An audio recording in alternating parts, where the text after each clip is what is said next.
हैं माननीय A.K. अम्बेडकर जी लिखे हैं।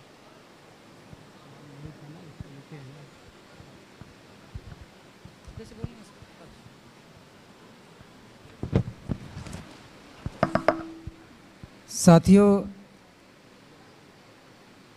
राष्ट्रीय परिवर्तन मोर्चा के समर्थन में भारत मुक्ति मोर्चा के द्वारा आयोजित इस विशाल जनसभा में उपस्थित बिहार प्रदेश के कोने कोने से आए हुए सभी क्रांतिकारी साथीगण और इस मोर्चे के समर्थन में मंच पर विराजमान सुभाष कुमार त्यागी जी, राष्ट्रीय अध्यक्ष भारतीय लोक चेतना पार्टी, आयु नेहा सिंह कुशवाहा, मुकेश यादव त्यागी जी, राष्ट्रीय अध्यक्ष मसीह पार्टी, ब्रह्मदेव पटेल जी, राष्ट्रीय अध्यक्ष संपूर्ण क्रांति मोर्चा, VV सिंह, राष्ट्रीय अध्यक्ष भारतीय किसान संयुक्त किसान पार्टी, और सोम प्रकाश जी, और इस कार्यक्रम में तमाम अतिथि और नेतागण। आज के कार्यक्रम की अध्यक्षता कर रहे सम्मानित अध्यक्ष महोदय, मंच पर विराजमान बहुजन मुक्ति पार्टी के राष्ट्रीय उपाध्यक्ष आयुष्मती निशा मेश्राम मैडम, डॉक्टर प्रोफेसर के बिलास खराज साहब, मैं तमाम को हार्दिक अभिनंदन करता हूं, धन्यवाद करता हूं। साथियों, देश की हालात और परिस्थितियां इस प्रकार से बिगड़ गई है कि आज इस बिगड़ते हुए हालात में हम लोगों को ये जनसभा मिलर हाई स्कूल के मैदान में करना था, लेकिन जो सत्ताधारी पार्टियां हैं, सत्ता पर जिनकी कब्जा है और वो कब्जा जायज़ तरीके से नहीं है, नाजायज़ तरीके से केंद्र से लेकर प्रदेशों में कब्जा करके बैठे हुए हैं, और ये नाजायज़ सत्ताधारी लोगों ने संविधान को साइड करके, संविधान को अलग करके अपना हर प्रकार का निर्णय और फैसला ले रहे हैं। इस देश में भारत के प्रत्येक नागरिक को बोलने की आज़ादी, अभिव्यक्त करने की आज़ादी, बात रखने की आज़ादी, संघ संगठन बनाने की आज़ादी, पार्टी बनाने चलाने की आज़ादी भारतीय ने भारत के तमाम व्यक्तियों को, तमाम लोगों को दिया हुआ है। लेकिन आज जो मौजूदा सरकार है, इस सरकार ने, क्या उस सरकार को ये मौलिक अधिकार के बारे में मालूम नहीं है? क्या भारतीय संविधान कुछ है उसको मालूम नहीं है? हर चीज उसको मालूम है। मालूम होने के बावजूद भी आज हमें मैदानों से लाकर हॉलों में बंद किया जा रहा है।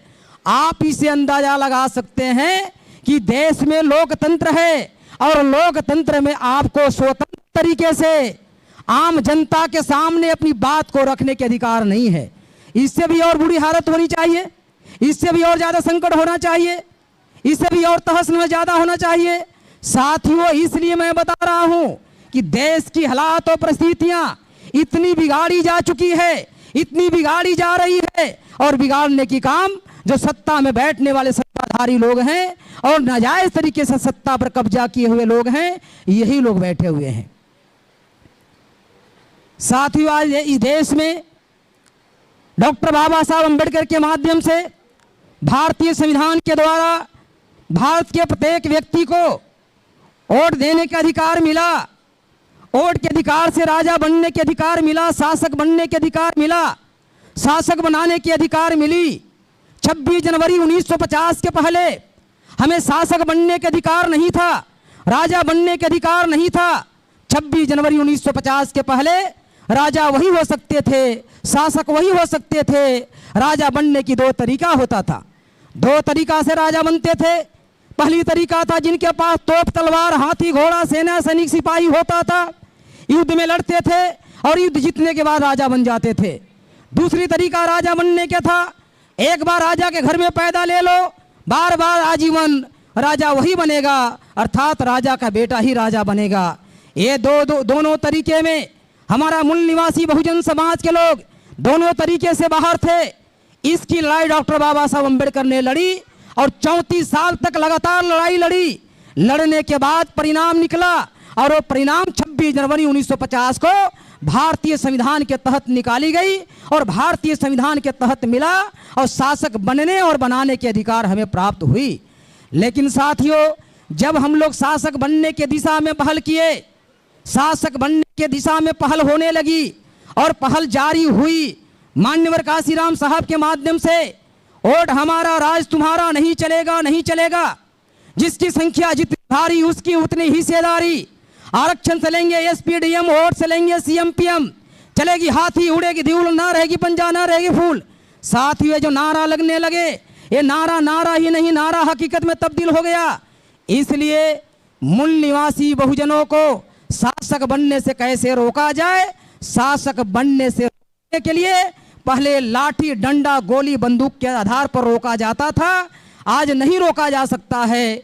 इसलिए जहां गोली का इस्तेमाल होता था, जहां तलवार लाठी तोप का इस्तेमाल होता था, आज उस जगह पर ईवीएम मशीन को लाकर रख दिया गया है।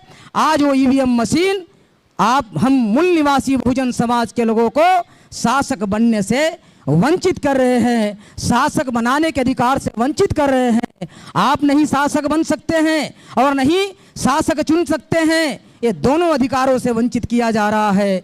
इसलिए साथियों, इस परिस्थिति में, ऐसी माहौल में हम लोगों को सोच समझकर अपना निर्णय लेने की ज़रूरत है और आने वाले समय में एक नई विकल्प तैयार करने की ज़रूरत है। जब तक नई विकल्प तैयार हम नहीं करेंगे, वर्तमान समय की जो विकल्प हैं वो सारे के सारे विकल्प वो विकल्पहीन हो चुका है, नेतृत्वहीन हो चुका है, नेतृत्वहीन हो चुका है।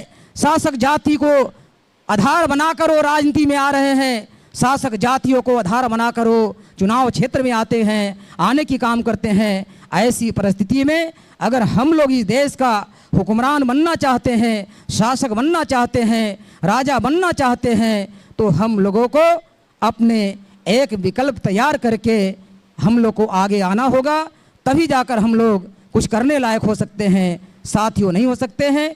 इस मौके पर ज़्यादा लंबी बात ना करते हुए मैं अपनी बात को यहाँ पर समाप्त करता हूँ और आप सभी को धन्यवाद। जय मूल निवासी।